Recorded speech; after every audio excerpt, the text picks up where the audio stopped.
Imam Ahmad tampak belum menanggapi apa-apa, namun si penjual roti menimpali lagi. Semua dikabulkan Allah kecuali satu yang belum terkabulkan. Apa itu? Tanya Imam Ahmad penasaran. Si penjual roti kemudian menjawab dengan menarik nafas panjang sekali. Saya minta kepada Allah supaya dipertemukan dengan sosok Imam Ahmad bin Hambal. Inspirasi istighfar dari kisah Ahmad bin Hambal.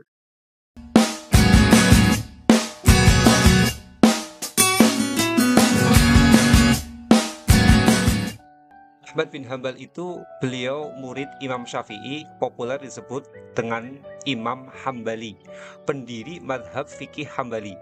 Kisah inspiratif ini dikutip dari kitab Manaqib Imam Ahmad. Kisahnya, di masa akhir hidupnya beliau bercerita, suatu waktu di usia Imam Ahmad yang telah lanjut, beliau tidak tahu kenapa ingin sekali menuju ke satu kota di Irak. Padahal beliau tidak ada janji dengan seseorang pun dan tidak ada keperluan apa-apa. Imam Ahmad pergi sendiri menuju ke kota Basroh di Irak. Begitu tiba di sana, waktu telah Isya, sudah malam hari. Imam Ahmad ikut sholat berjamaah Isya di masjid. Hati Imam Ahmad merasa tenang, kemudian beliau ingin istirahat. Begitu selesai sholat dan para jamaah telah bubar, beliau ingin tidur di masjid. Tiba-tiba penjaga masjid datang menemui beliau sambil menegur. "Kenapa kamu di sini, Syekh?" Kata Syekh di sana dipergunakan untuk 3 maksud panggilan, yakni untuk panggilan orang tua, panggilan orang kaya, dan panggilan untuk orang yang berilmu. Panggilan Syekh di sini adalah panggilan sebagai orang tua, artinya sebagai orang yang tua renta dipanggil Syekh. Karena si penjaga masjid tidak mengenali jika lelaki tua tersebut adalah Imam Ahmad yang seorang ulama besar. Dan Imam Ahmad pun tidak memperkenalkan dirinya. Di Irak, semua orang kenal siapa Imam Ahmad, seorang ulama besar, ahli hadis, sangat solih dan sangat zuhud. Zaman itu belum ada yang namanya kamera yang bisa merekam gambar ataupun sketsa wajah sehingga orang tidak tahu wajah Imam Ahmad. Hanya saja orang-orang mengenal nama besar seorang Imam Ahmad bin Hambal. "Saya ingin istirahat, saya musafir." Imam Ahmad menjawab ketika ditegur oleh si penjaga masjid. "Tidak boleh, tidak boleh tidur di masjid." Dengan tegas si penjaga masjid menimpali. Imam Ahmad kemudian diusir oleh orang itu, disuruh keluar dari masjid. Setelah keluar masjid, dikuncinyalah pintu masjid. Lalu Imam Ahmad tidur di teras masjid. Ketika sudah berbaring di teras masjid, si penjaga masjid datang lagi dan marah-marah kepada Imam Ahmad. "Kamu mau apa lagi, Syekh?" Protes si penjaga. "Saya mau tidur, saya ini musafir," jawab kedua kalinya dari seorang Imam Ahmad. Lalu si penjaga masjid menegaskan lagi, "Tidur di dalam masjid tidak boleh, tidur di teras masjid juga tidak boleh," sambil mengusir Imam Ahmad dengan kasar.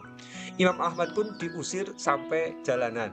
Di samping masjid ada penjual roti yang menempati rumah kecil. Di rumah kecil itulah roti diproduksi dan kemudian dijual. Ketika Imam Ahmad diusir dari masjid, si penjual roti sedang membuat adonan sambil sekali melihat kejadian Imam Ahmad diusir dari masjid.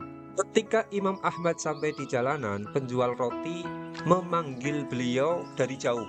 "Mari Syekh, Anda boleh menginap di tempat saya punya tempat meskipun kecil," ungkap si penjual roti. "Baik." Dengan rasa bahagia, Imam Ahmad kemudian mengiyakan tawaran si penjual roti. Imam Ahmad masuk ke rumah si penjual roti, duduk di belakangnya yang terus bekerja dengan membuat roti. Keduanya mengobrol dan saling sapa layaknya tamu dan tuan rumah. Namun, di dalam perbincangan ini, Imam Ahmad tetap tidak memperkenalkan siapa dirinya. Beliau hanya bilang sebagai musafir yang kemalaman. Penjual roti ini punya tata krama baik kepada tamu. Tampaknya dia orang yang suka memuliakan tamu. Kalau Imam Ahmad mengajaknya bicara, pasti dijawab. Kalau Imam Ahmad tidak mengajaknya bicara, dia terus membuat adonan roti sambil terus-menerus melafalkan istighfar. Astagfirullah. Lafal istighfar ini kerap kali terdengar dari mulut si penjual roti. Dia ketika menabur garam mengucap astagfirullah, memecah telur kemudian mengucap astagfirullah, mencampur gandum mengucap astagfirullah. Semua aktivitasnya hampir diiringi dengan istighfar. Imam Ahmad terus memperhatikannya. Lalu beliau bertanya karena penasaran, "Sudah berapa lama Anda melakukan istighfar ini?" Sudah lama sekali, Syekh, timpal si penjual roti. Saya menjual roti sudah 30 tahun. Ya, sejak itu saya lakukan amaliyah istighfar ini. Imam Ahmad lebih menelisik mendalam lagi, menanyai lebih detail lagi. Apa hasil dari amaliyah Anda ini? Kemudian si penjual roti menjawab, lantaran istighfar, tidak ada hajat yang saya minta kepada Allah kecuali Allah mengabulkannya. Itu yang saya amati hasilnya, jelas si penjual roti.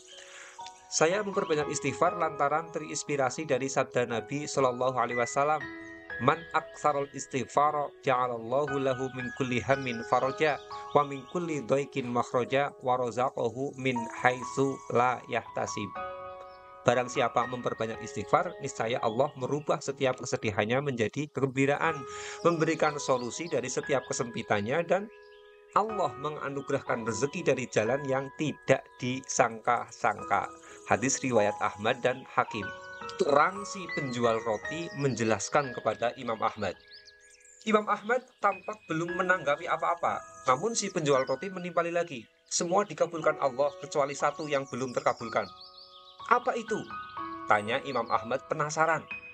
Si penjual roti kemudian menjawab dengan menarik nafas panjang sekali. Saya minta kepada Allah supaya dipertemukan dengan sosok Imam Ahmad bin Hambal. Seketika itu juga Imam Ahmad bin Hambal bertakbir, Allahu Akbar.